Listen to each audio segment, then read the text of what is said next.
good. We should be good. So, again, very quick introduction to Fali Damania, the amazing Fali Damania. I have worked with him on Coke Studio. That was the first time I met you as a baby. I Yeah, was yeah. 21 years old. Yeah, I've seen you touring with everybody, from everybody to everybody. And he's specifically touring with A.R. Rahman and Amit Trivedi. 15 years of pro audio experience and now market developer of Shure South Asia. So welcome to the chat and thank you so much for being here and doing this with us. It's a very important chat that a lot of people have sent in great questions for. Yeah, So we're I read gonna, the questions. The questions were outstanding. yeah, I was like, yes. So Nush says hi. Hi Nush. Hi Hi, Brandon. hi, Hi everybody hi, joining hi, in. hi, So we're everyone. gonna we're gonna dive right into our questions because we Yep. want to make the most of the hour. My first question that I wanted to address in the live now, guys, we're going to talk about our live singing and our live mic technique before we do anything. And I put in this question because I wanted you to answer this very specifically. How is having good mic technique related to a successful live performance? Um, let's just put it very simply. In To an extent, and specifically in India, when you know when the public comes for a show, most of it is about the singer. Uh, so yeah, I mean that's just the way it is. Like It is. I. So the thing is, the importance of that vocal being up front, crystal clear, where you can understand every single word that comes out from the singer's mouth, is of utmost importance. And mic technique plays a very big part in that. There is no question about it because there's a lot that you can do, or that we as engineers can do, after the fact. But the thing is, with great technique, as an engineer, you're actually not even focused on the vocal, because the vocal takes care of itself.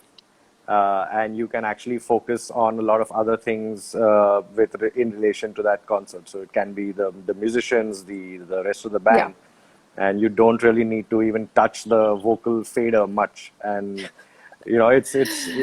How it's true. often it has that ideal situation of that you're talking about? How often does that happen for you on tour? It's it There are good days and there are not so good days. I had the fortune of good fortune of at least starting out when I started working in Bollywood. SEL was one of the first bands that I started with, so I started mixing monitors. And Shankar Mahadevan is a gem of a guy, one of the most motivating people you can come across, and has this outstanding talent to back it up. Yep. It's Flawless. Yeah. The thing is, so it was him first. Then soon after that, I started working with Sonu Nigam, who's another powerhouse. Yeah.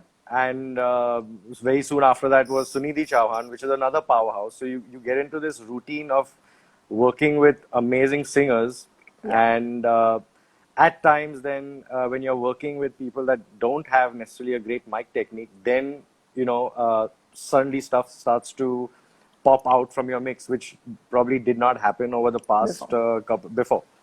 Yeah. And that leads you to the fact that yeah, there is so much that we can do as engineers, but beyond that, it is about that vocal technique. There's no Yes. question about that. Yes. And vocal technique definitely is a big, big, big part of mic technique. And I Yeah, hope that if you have a vocal coach, anybody listening, you are also being taught mic technique as a part of your training and not just how to sing a song great, which is what I make sure yeah, all my students know. And yeah, when we have our student concert, there's always me saying, do not hold the mic on the pop filter. I yeah, am yeah, constantly telling yeah, people this. So how yeah, do we get to what is the proper technique? That comes up in our next few questions. yeah. So our second question is, what mic do you recommend for a beginner for Right. live shows? And how should we be picking our mic? Do we pick it according to the throw and the power of our voice, or what? How do we pick it? Um, uh, to again answer your question very simply, there is no good mic and there is no bad mic. It is what mic works for you. Yes. And what works for you is the kind of mic that some amount of time needs to be taken, where you can actually demo and A/B and see, 3 types of microphones, 4 types of microphones, and make the best informed decision. Correct. So, uh, there is stuff that works for maybe, Justin Bieber, for example, but that might not necessarily work for someone over here. There's something that might work for someone here, but might not work for someone there. So it's firstly, just make an informed decision of the microphone that you choose to use. On stage, there are a couple of things to remember. Number one is what kind of music you're performing and how loud is the stage going to be. Is the stage a rock band kind of stage, which is really loud, means loud drums, loud guitars, etc. That will also, to an extent, influence the microphone that you choose. Is the stage not too loud? Maybe it's like an Indian classical kind of setup where everything is much softer. That will influence the decision slightly.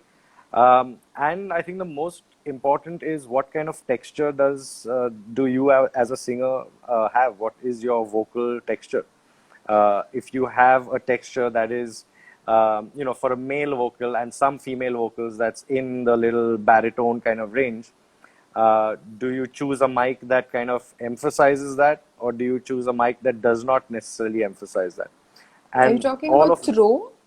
Or are you talking no, about just in general, like sound, I'm like the talk warm sound or the yeah, I'm just talking about the tonality. The tonality? throw, the throw is a completely different subject. So first, like we just get it from a point of view of what is the tone of your voice? What does it sound like on mic number A? What does it sound on mic B? How does it sound on mic C? Correct. Choose the best out of those three. What works for Yeah. you?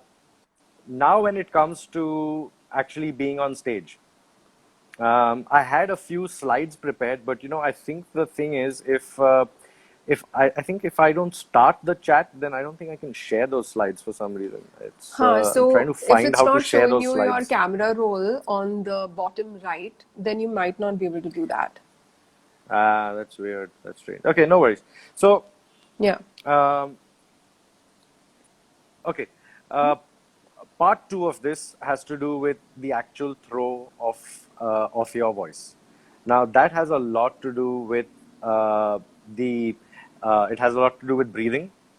It has a lot to do with a decent amount of um, I'm trying to get the correct word, but it's has a lot to do with your fitness as far as breathing goes. How you recycle air, how deep can you breathe in, how long Stamina. before you can take that. Yeah, the stamina.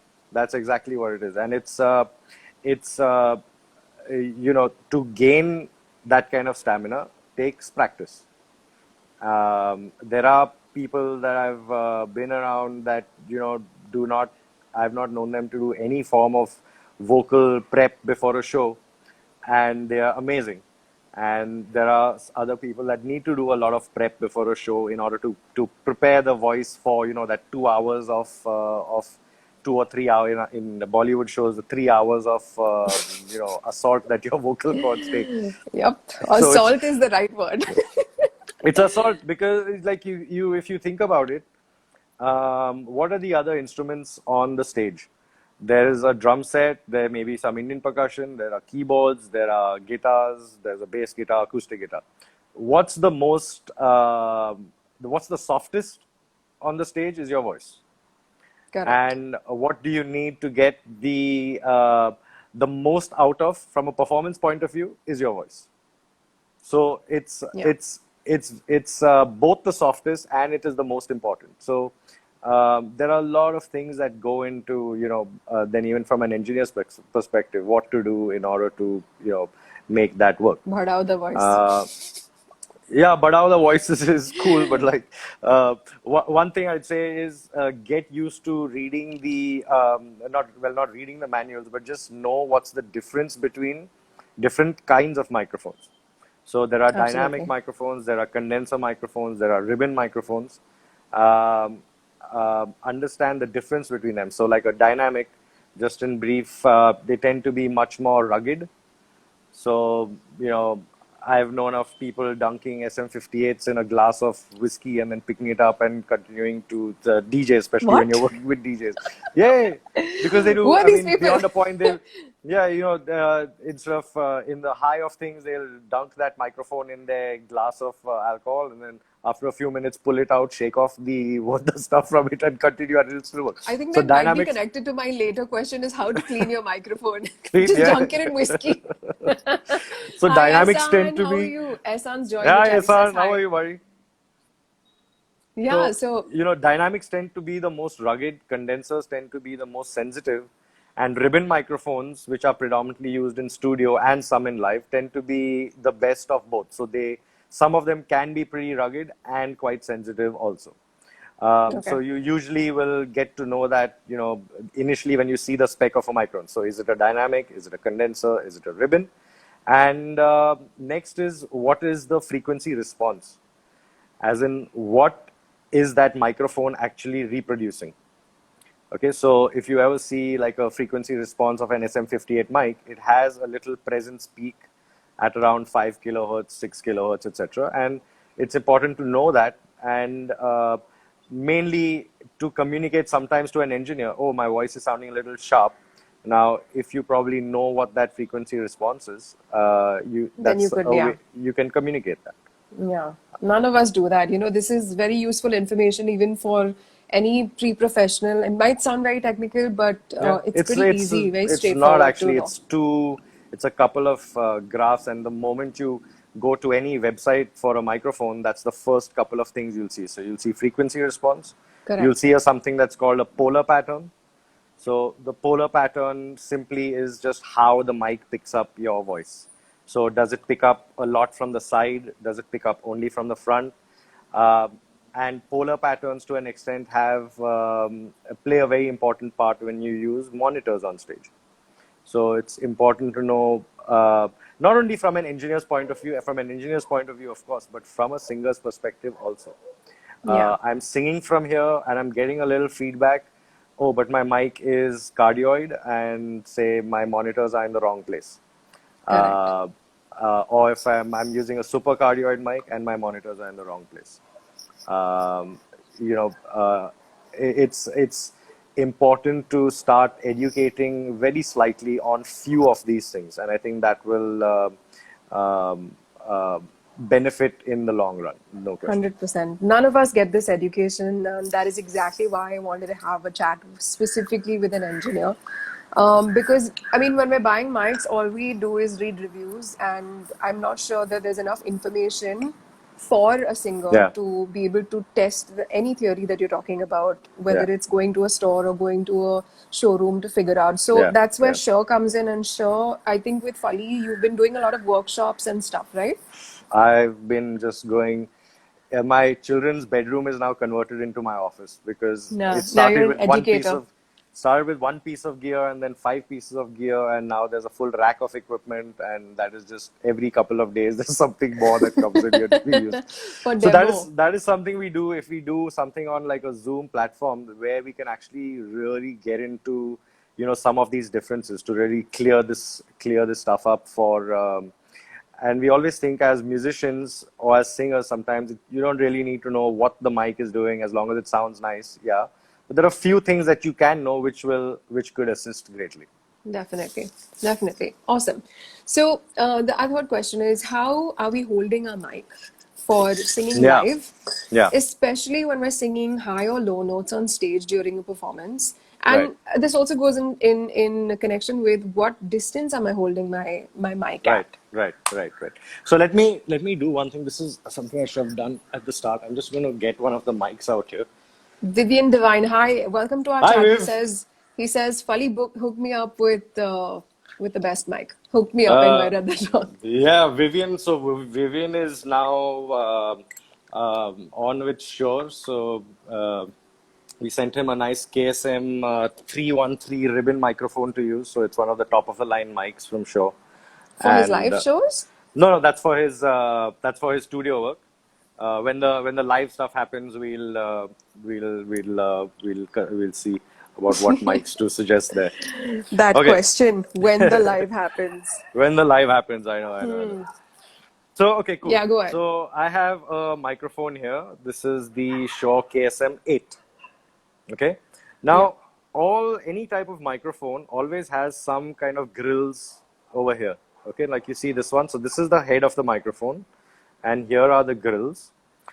This is basically, it's on a wireless device. So this is the capsule. You can unscrew this capsule and connect different. So you can connect a 58 or a Beta 58 or whatever.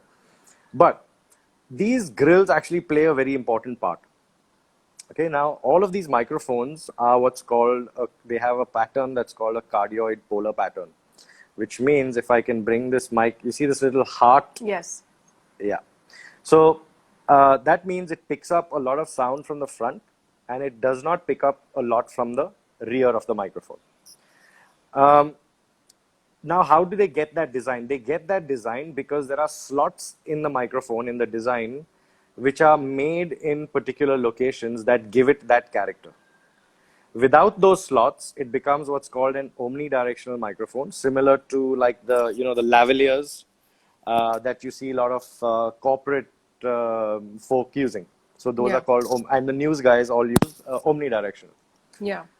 The The problem ones is that are hooked up over here. Yeah. Yep. So when you do this, because you cover up the slots, and you'd have definitely noticed that when you do this, you're more prone to getting a decent amount of feedback if your monitors are a little loud.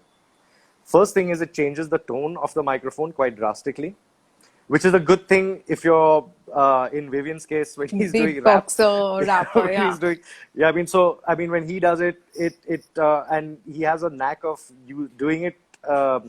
He has a knack of where to use it. So there are times when he'll just use it normally, and there are times when he'll actually cap it, and that's because he's looking for a certain tone.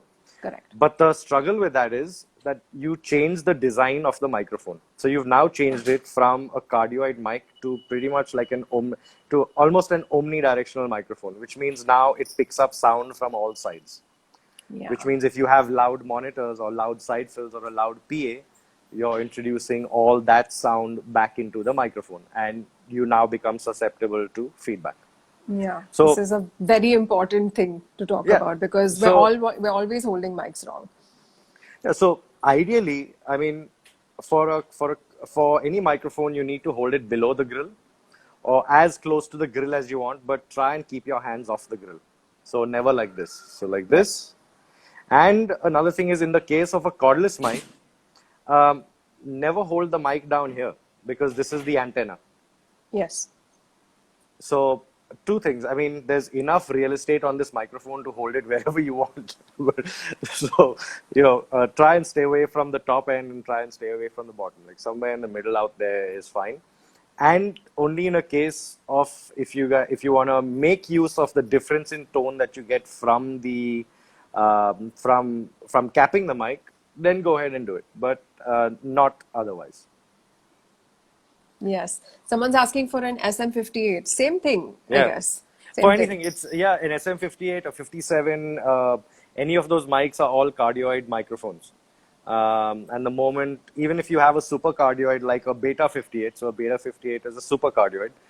The moment you get your hands above the grill, you've changed the polar pattern and you've changed the tone of the microphone. Correct. Changing the tone is not so bad because maybe that's the sound you want to go for, but changing the polar pattern is where the problems start because now your mic is susceptible to all the noise around you.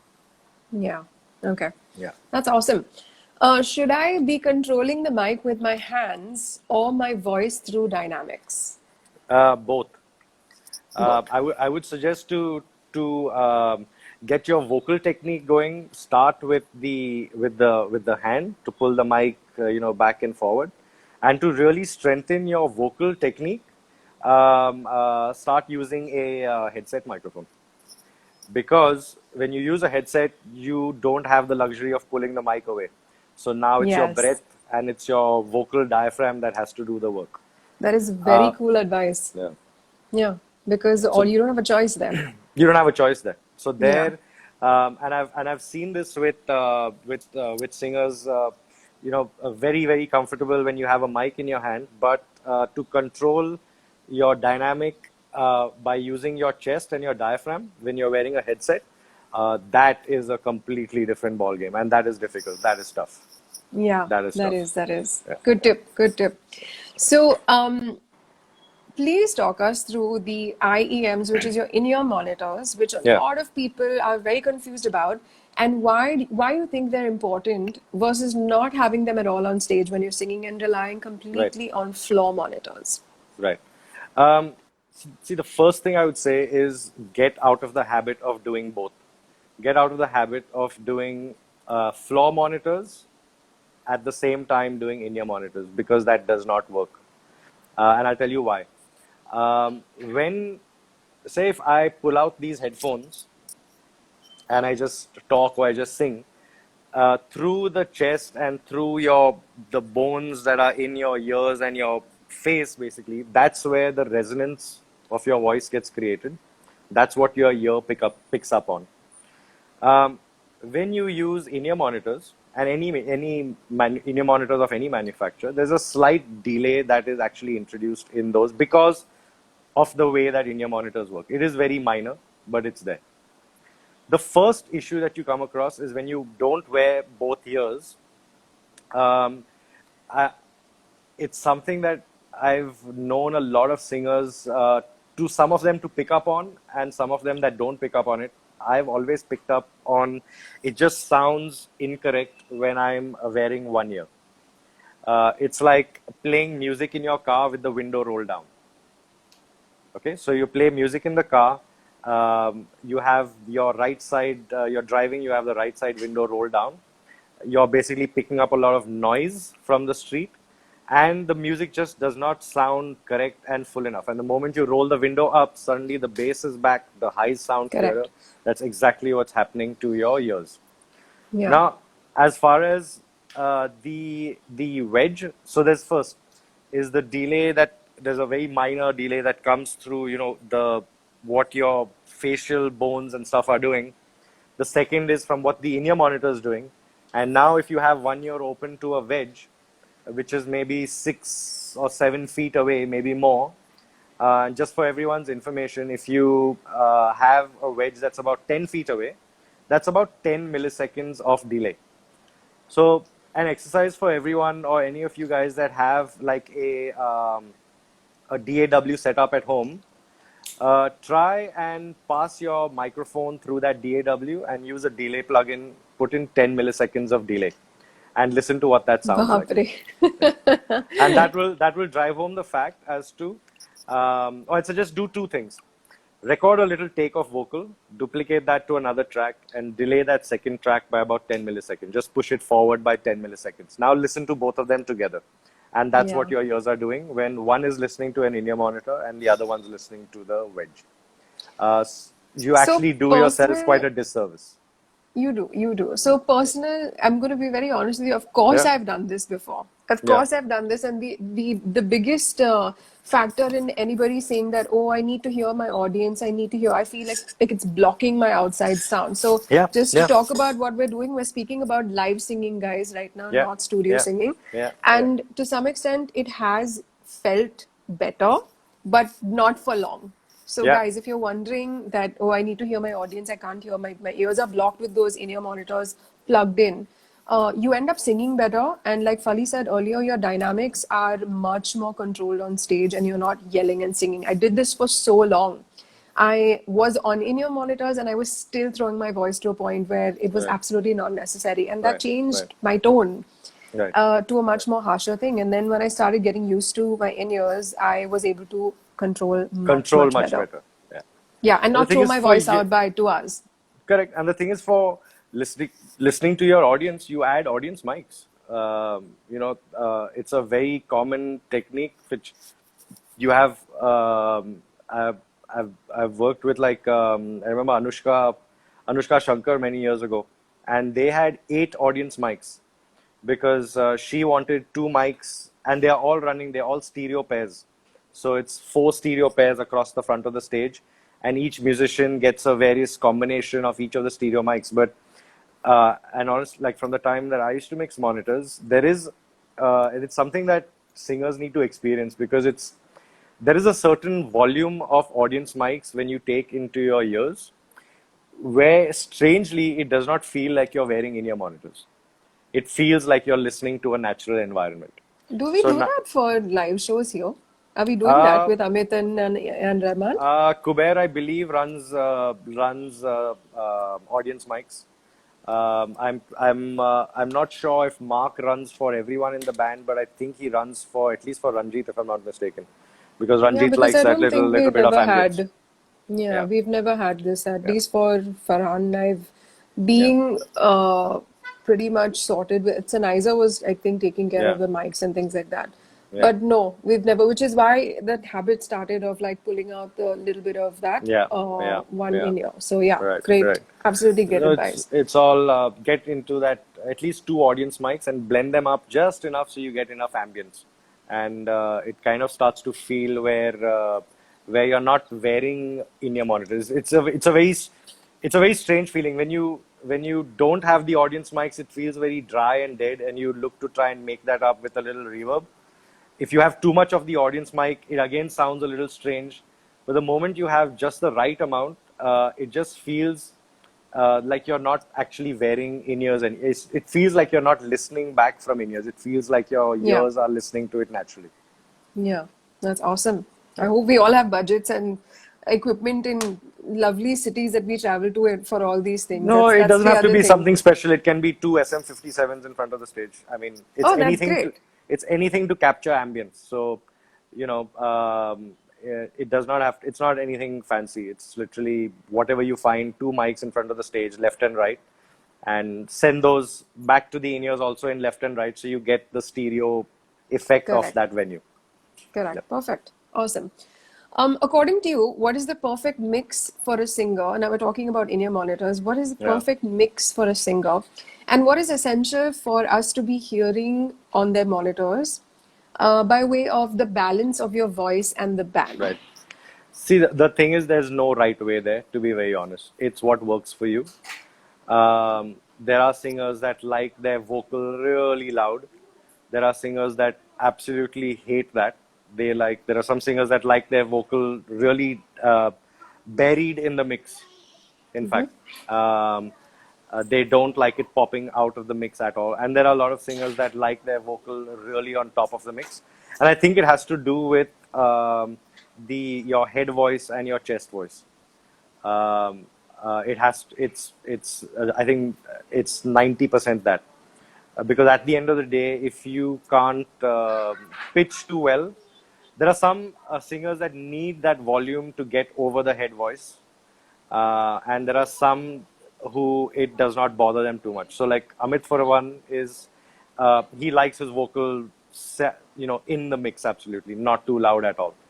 But then there are other singers that like their vocal really high, and I think one of the craziest things was there was one show in Dubai with uh, any of you guys have heard of Heather Small?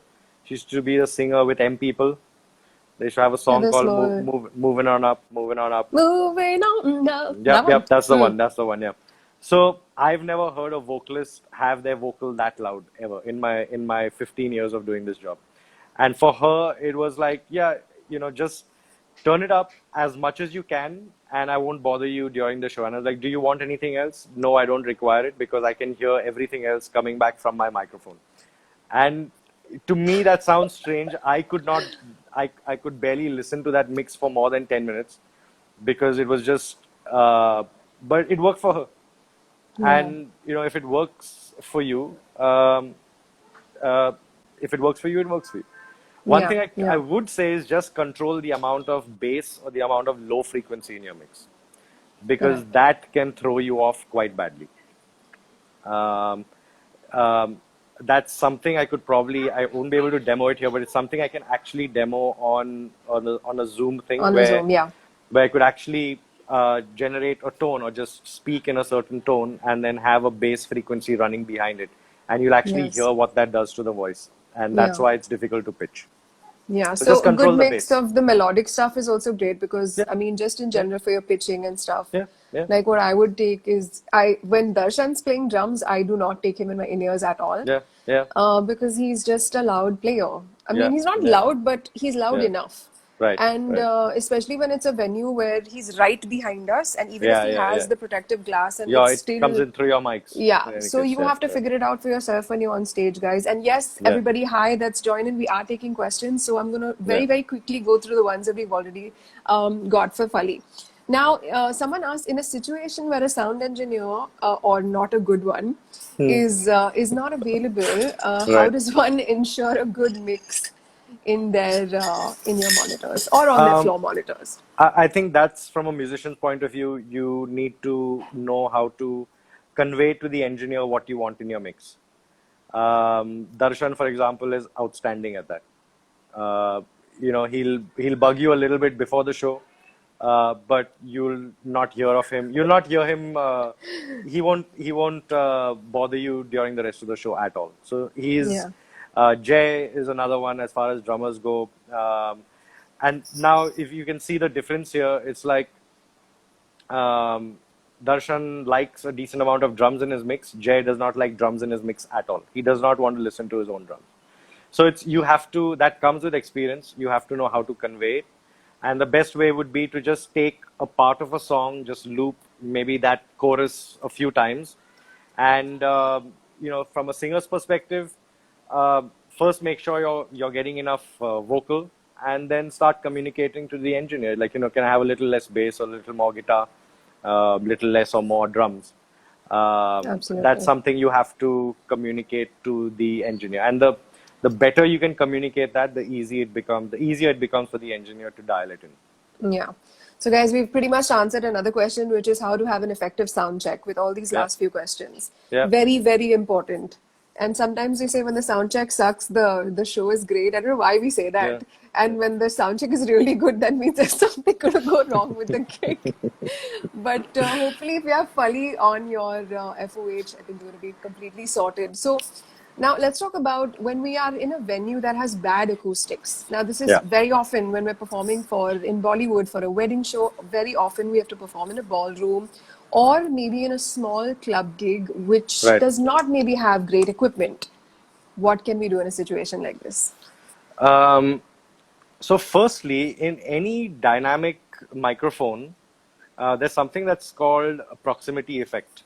Proximity effect basically means, and I should not be demoing it on this because this does not have proximity effect, but proximity effect is when you hold the mic too close, it starts to sound boomy. That is a natural characteristic of cardioid microphones. Uh, just as an example, why do you have like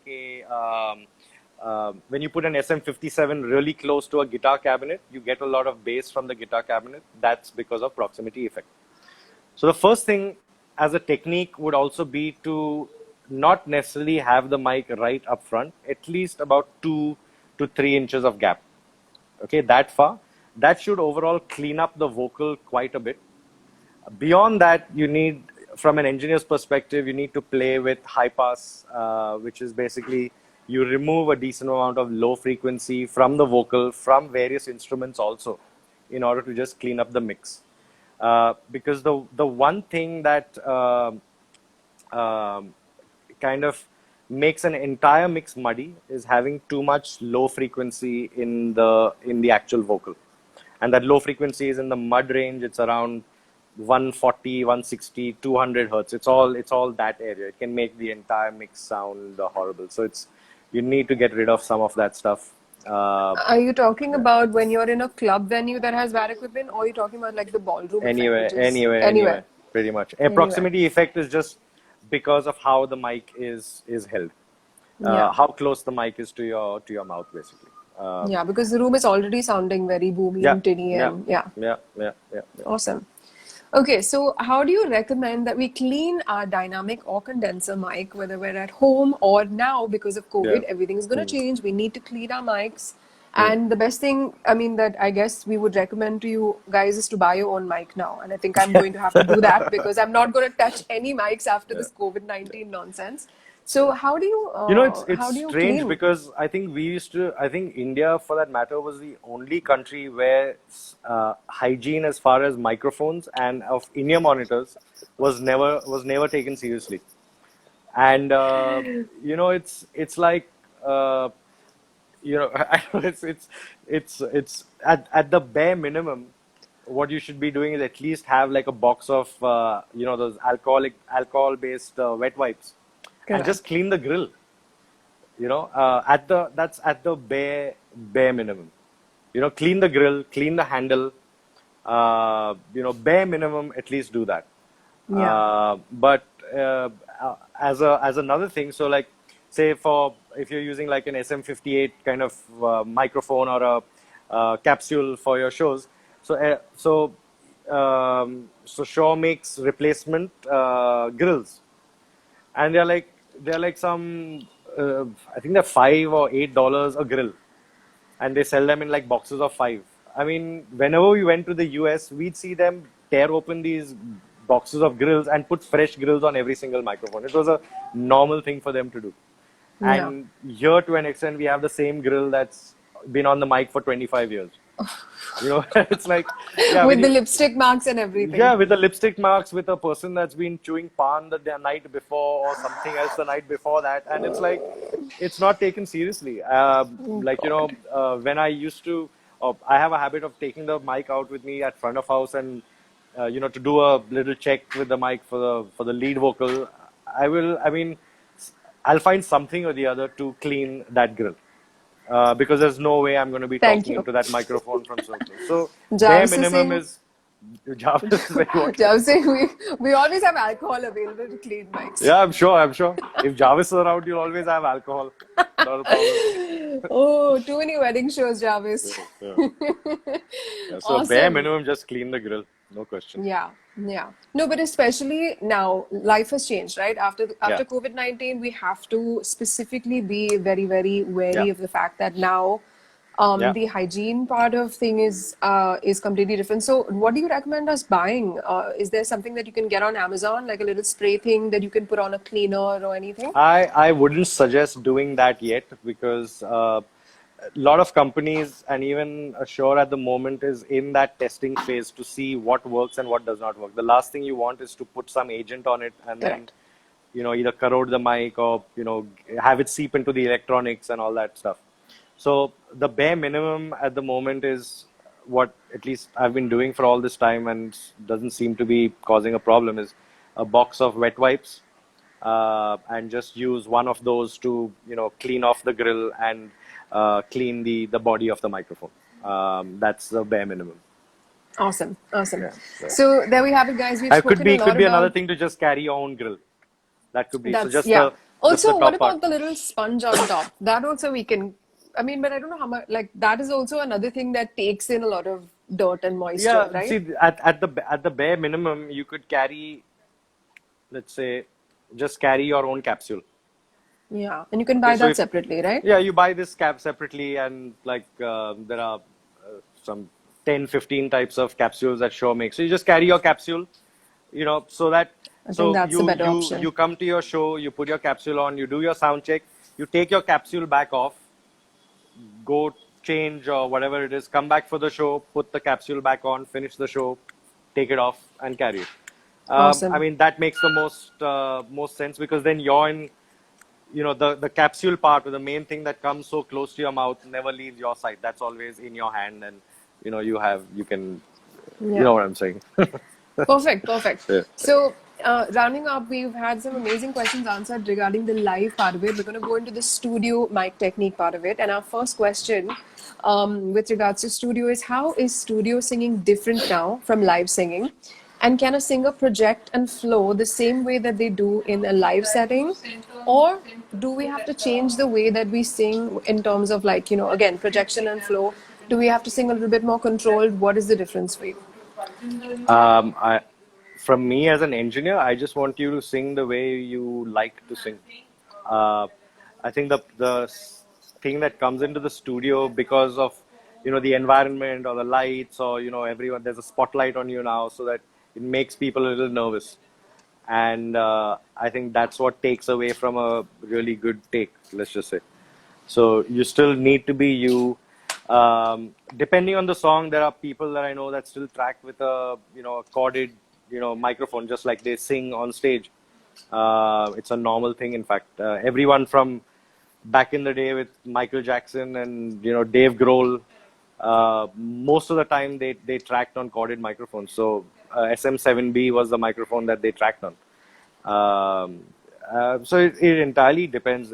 The most important thing is just to be comfortable in the Yeah. studio. Yeah, So and you you're have a not little more. changing. You're not changing. You don't want that. You want your personality to come out. So if your personality in a live show, you want that same personality to come out in your studio recordings as well. Like. Absolutely. Yeah.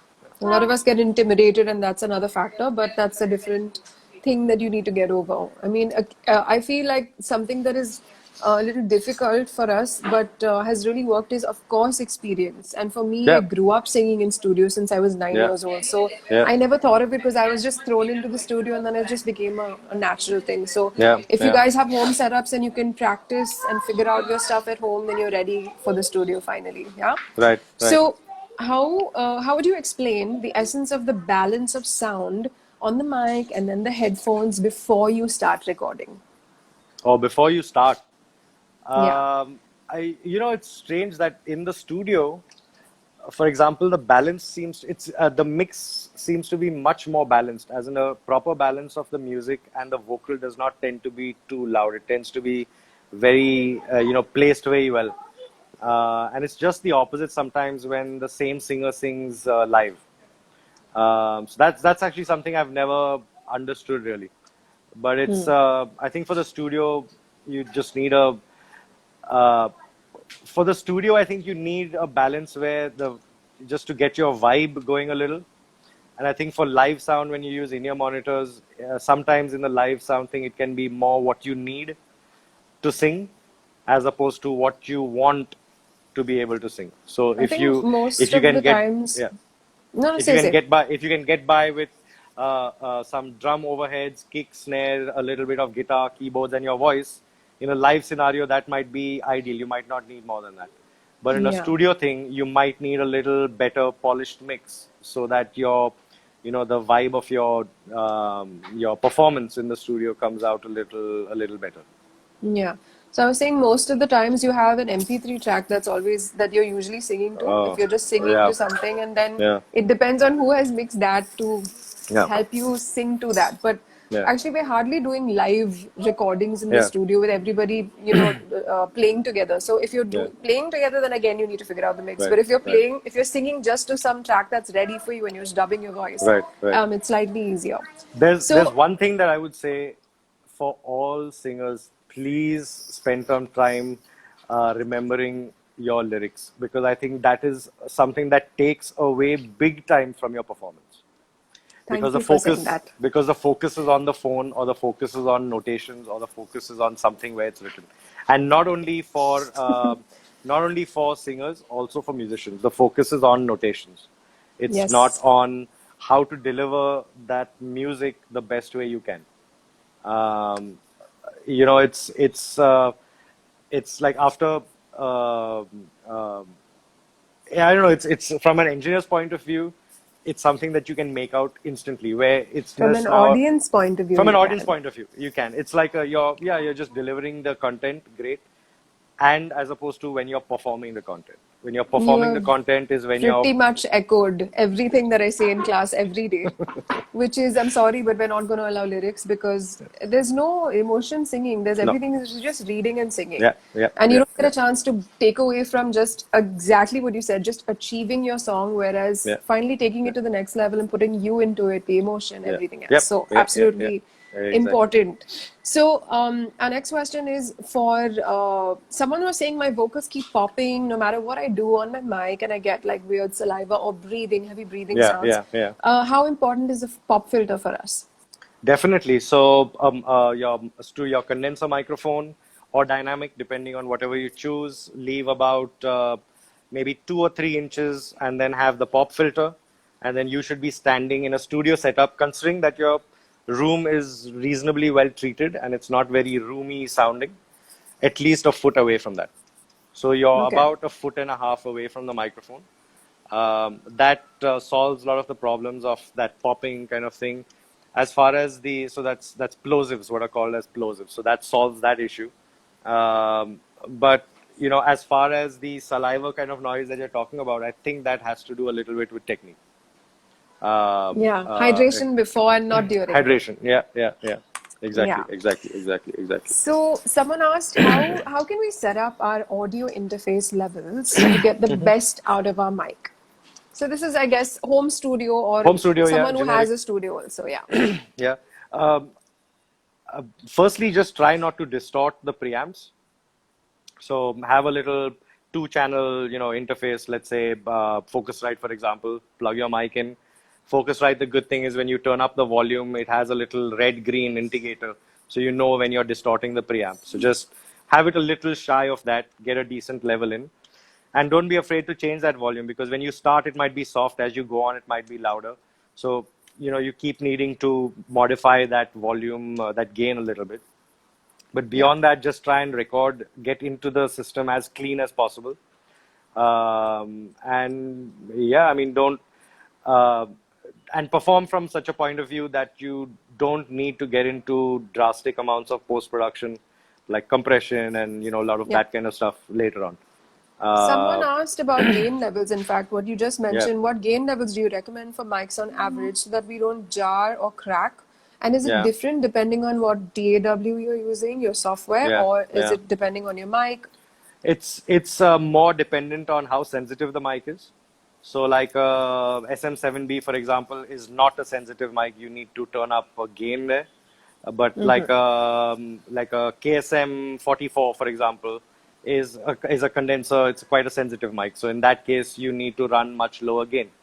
Uh, I just give it to you as when you see meters in your software, in your DAW, try not to get into the orange. So stay on the border of green and kind of yellow, getting into the yellow slightly. Keep it around Yeah, there, and you should be pretty. Keep it around there at the loudest point in your vocal delivery. correct. Okay, So we've and you got, should be good. sorry. We have some questions. Oh God, a lot of questions coming in. Yeah, the thing Um, is, when I was doing these Instagram live things, they usually went on for 2 hours. So we stopped after 1 hour and we restarted it, and like all of them were yeah. like that. So I'm good to No, do no, I that don't if want. you're good. I don't want to take you Cool. your time off for 2 hours, definitely. But I want to I'm answer a fine. couple It's of Sunday. relevant questions. Yeah, sure. It's Sunday. So, Pratika Gopinath, I hope you're still on the chat, my sweetheart. I can see your question over here. During a sound check, how do you account for people packing in and changing the acoustics and sound? The Yeah, mix never sounds the same during yeah, the sound checks and yeah, during the gig. yeah, yeah.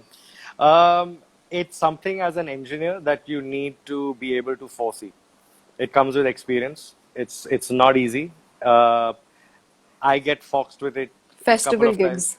gigs. No, not only festivals.